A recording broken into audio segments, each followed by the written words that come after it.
start out with Sharia, by the way. This is very shocking to me because one of the things that is taught in this document by the Evangelical Lutheran Church of America, liberal Lutheran division, they taught the 5 tenets of Islam, although you and I know there are 7 tenets. They leave out 2 of the 7. But one of the 5 they teach is almsgiving or zakat. Tell us what zakat is and the connection to Sharia finance. First of all, when they talk about zakat today, they're talking about 2.5% of the net income money people make, they give by their free will to the mosque to help the needy, the poor, the widows, the orphaned, and the people who travel on the road and everybody else. Those who you think are doing charity work. And when you hear it like that, you think, well, it's a wonderful thing. Christian do that, Muslim do that, and make us almost on the same page. No. If you understand zakat, first of all, the 2.5% is made up. I could not find one source in the Quran to talk about 2.5%. But I know about the 20%. What is the 20%? 20% of the spoil. Quran chapter 8, which is the name of the book, the chapter 8, is Al-Anfal, which means the spoil. Quran chapter 8, Allah gives a command in the Quran, that's not hadith in the Quran, for Muslim believers who go to war with Muhammad to engage in war against infidels, Christian, Jews, and others, they must give 20% of the spoil to Muhammad. Now, that list they gave us from the liberal, useful idiot here, the, what do you call them, the Lutheran... Minnesota Lutheran Social Services. Exactly. They give you the list, but they forgot one more. And purposely they remove it. I guarantee you they remove it because it's going to bring shame on Islam. Because in Muhammad days, he takes the 20% of the spoil. And by the way, you hear Muslims in America say, Muhammad was poor, he was very humble, he had no money. His wives did not have any money to buy food, they were fasting all the time. No, Muhammad was not a billionaire, he was a trillionaire in his days. Why do we say Muhammad was a trillionaire? Because imagine with me, 20% of the spoil to one man, Muhammad. Well, no, Muslims say he was giving this money to all the poor and the needy and the widows and the orphans. They say, yeah, he gave some of it. But another big portion he gave to those whom, in Arabic, al-mu'allafatu qulubahum, whom their hearts can be enticed into Islam. So he's bribing people, especially the leaders of the tribes, by gives them 100 camel, 50 camel, whatever things he gets from the spoil, to make them become a Muslim. When the leader of the tribe become Muslims, the entire tribe join Islam. So 20% of the spoil, where does this money come from? That's a very good question. It comes from the Christians and the Jews and the other atheists who were killed by Muhammad and his followers. So you cannot call this charity, Brannon. I don't care how much you give, 20% or 80% or 99%. When you go and rob a bank and give the church 10, 20, 60% of it, that is stealing money. Muhammad was killing the Jews and the Christians and others, takes their spoil for, and Muhammad received 20% to give to charity. That's not charity. Okay, so in the Quran you have 20% of the booty, basically. Yes, exactly. Where they've killed the Jew and the Christian and the atheist, those who won't convert, they take 20% of it and give it back to the work of Allah, basically. No, Muhammad, and he is in control to where he spent it. Right, which went to the work of Allah. Which is also used for continuing to perform jihad. Right. To continue to kill more people, to have more spoil of war. To have more booty. Which is what the 2.5% known as almsgiving or zakat comes from.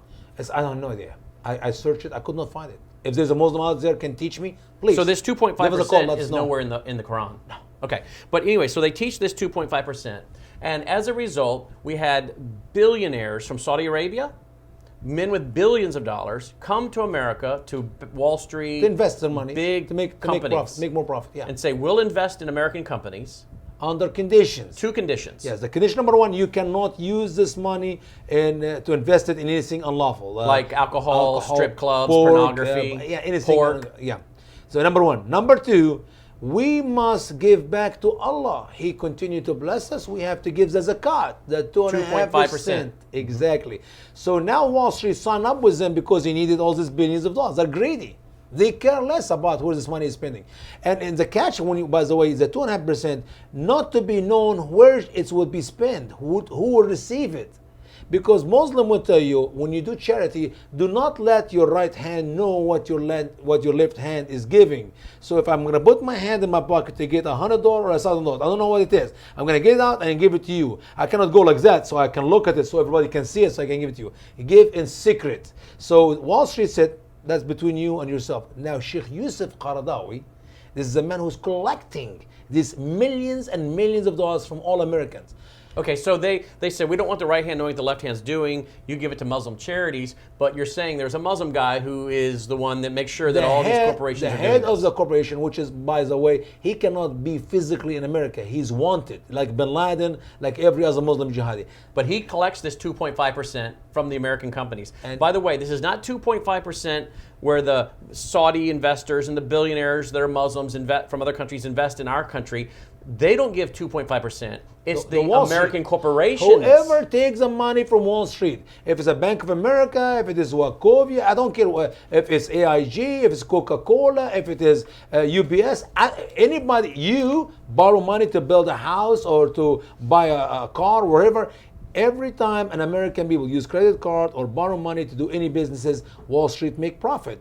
That profit, you take 2.5% out of it, go to brother Sheikh Yusuf Qaradawi, who can do whatever he wants with it, and most likely he's using it to help support Hamas, Fatah, Hezbollah, ISIS, Boko Haram, Shabab, Jihad, the jihadi organization, whatever names they are. So and it is a matter from the Holy Land Foundation trial by our government that many of these charities are front groups for just laundering money for jihad, right? Exactly. Okay. And by the way, some of this money will come back to Sister Hillary Clinton to help her campaign too. Didn't we just read that she got millions and millions, the Clinton Foundation, millions and millions from Muslim nations? That's why she promised to bring more and more Muslims than Obama ever thought. Follow the money. To bring. Which is why you have a lot of these Lutheran social services and other groups getting government money, according to numerous news reports, all kinds of religious organizations, over $1 billion of government money to help them resettle Muslims here in America. And now you and I cannot talk about it. It's not Obama who's bringing the Muslim. It is the church organizations, the Lutherans and the Episcopal who are trying to reach out and help the Muslims, our neighbors, to come. Even this Minnesota Lutheran Social Services document says right here, they have this Yusuf Abdi. Yusuf Abdi is the program director for refugee services at Lutheran Social Service of Minnesota. Exactly. Yusuf oversees operations for LSS Refugee Services and provides overall leadership for the development, direction, and integration of refugee services to meet the needs of refugees and the communities where they settle in Minnesota. And plenty of them are use of the jihad organization from the Al-Shabaab, which is a word used from the country of Somalia. Muslim jihad. And we know it for a fact because so many of them have been arrested and found guilty. And the governor of Minnesota, until today, insists, as Hillary will continue to insist, to bring Muslim from Somalia to the state of Minnesota. And he said, and I repeat, if you don't like it, that he's bringing Muslim Al-Shabaab, the Muslim jihadi, to the state of Minnesota, you're welcome to leave. You're welcome to leave. So people who've been there multiple generations, if you don't like it, you can just leave. You can leave Minnesota because he's going to load it. And that's Mark Dayton, I believe, the governor of Minnesota.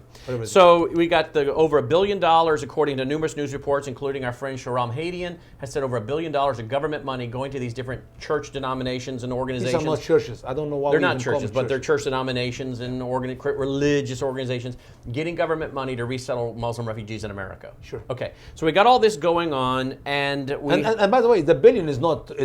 That's how much it costs to bring him in.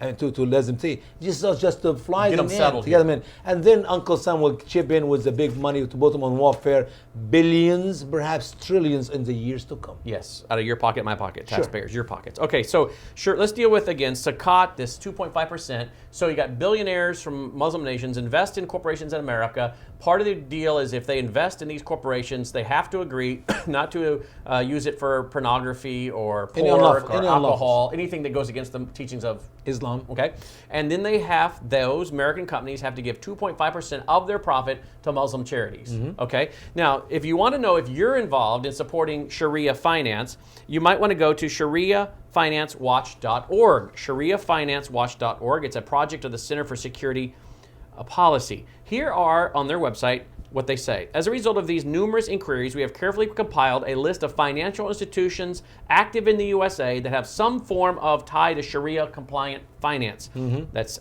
known as SCF, Sharia compliant finance. In some cases, the entire institution is Sharia compliant. In other cases, the overall institution is not Sharia compliant, but it has a division or subsidiary that is, or it offers a product that is Sharia compliant. In still more cases, some of the entities listed below do not offer financial products at all, but play key roles in enabling Sharia compliant finance in the West. We went to great lengths to confirm each of the names listed below. However, there may be institutions we have overlooked. We encourage readers to contact us with questions, comments, and criticisms. Let me just read some of them, not all of them, but some of them that are involved in this, according to ShariaFinanceWatch.org. AIG.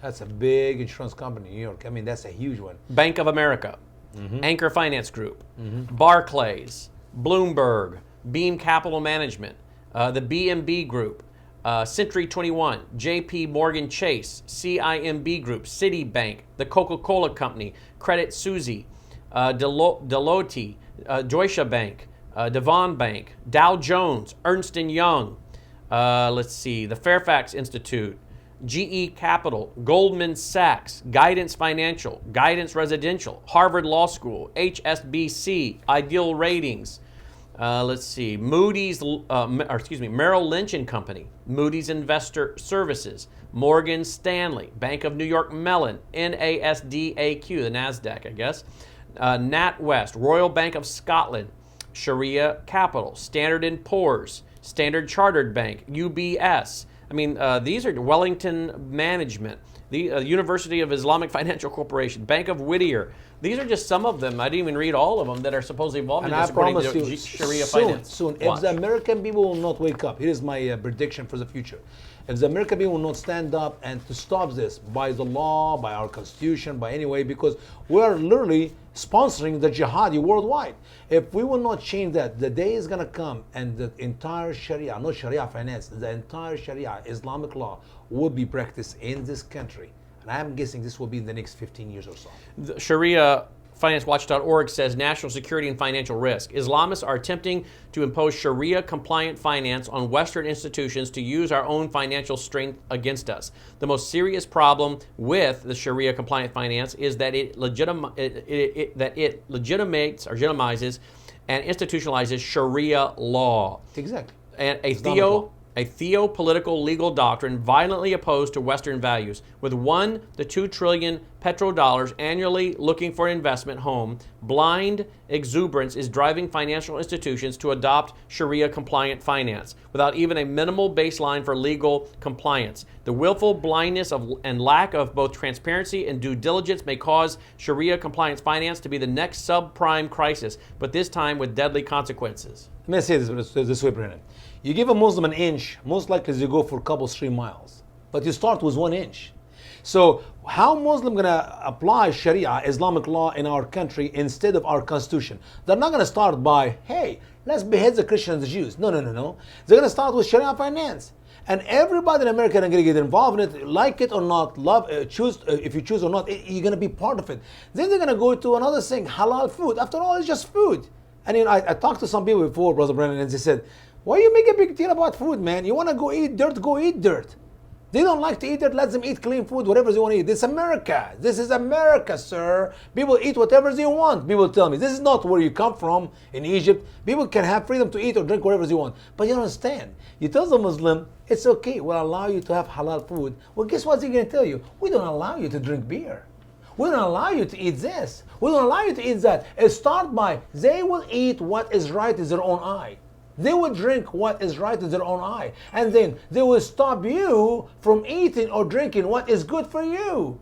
And then you go to a deeper step and a deeper step. And sooner or later, they will be practicing full Sharia, Islamic law in your state, in the entire United States of America. Which means what? They will cut the hand of the thief. They will stone the idolaters. They will behead the Christian and the Jews, because that's exactly the ultimate goal. That's what Muslims are aiming to. It's not about Sharia finance. Now we're supporting them financially, the jihadi. It's not about halal food. It's about the laws of Allah, the word of Allah, the do's and the don't do's, as it is written in the Quran and in the Hadith. And of course, the do's and don'ts of the Quran and Hadith include doing what to Christians and Jews? Exactly. Beheading them, killing them, get their homes and land and money and their wife and their children. And or you become a Muslim. If you become a Muslim, you're okay.